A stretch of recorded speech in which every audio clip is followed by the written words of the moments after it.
அஸ்ஸலாமு அலைக்கும்.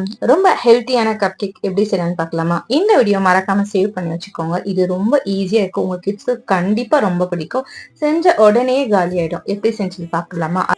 அதுக்கு 1 கப் ராகி மாவு, 1 கப் ஓட்ஸ் பவுடரு. ஓட்ஸ் முழு ஓட்ஸ் அரைச்சு பவுடர் பண்ணி போட்டேன். இப்போ அது இருக்கட்டும். மிக்ஸி ஜார்ல 2 முட்டை, 2 ஸ்பூன் கொக்கோ பவுடர் ஆட் பண்றேன். 3/4 கப் நாட்டு சர்க்கரை, வாசனைக்காக வெண்ணிலா எசன்ஸ் 1 ஸ்பூனு, 3/4 கப் எண்ணெய், 3/4 கப் பால், ஒரு சிட்டிக்கை பேக்கிங் பவுடரும் பேக்கிங் சோடாவும் போட்டு 40 செகண்ட் பிளெண்ட் பண்ணி கொண்டு வந்துட்டு இப்போ நல்லா மிக்ஸ் பண்ணணும்.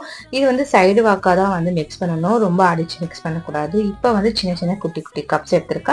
அதுல போட்டுட்டு ஒரு 25 மினிட்ஸ் பேக்கிங் பண்ணிக்கிறேன். உங்ககிட்ட கப் இல்லைன்னா நீங்க எப்பவுமே செய்யற மாதிரி கேக் மாதிரி கூட செஞ்சுக்கலாம். இப்போ 25 மினிட்ஸ் கழிச்சு பார்க்கலாம். அவ்வளோ சாஃப்டா ரொம்ப டேஸ்டா இருந்துச்சு. கண்டிப்பா நீங்க உங்க கிட்ஸ்க்கு செஞ்சு கொடுங்க. இந்த மாதிரி ஹெல்த்தியான ரெசிபிக்கு அப்பா பட்டுச்சுன்னா சப்ஸ்கிரைப் ஃபாலோ பண்ணி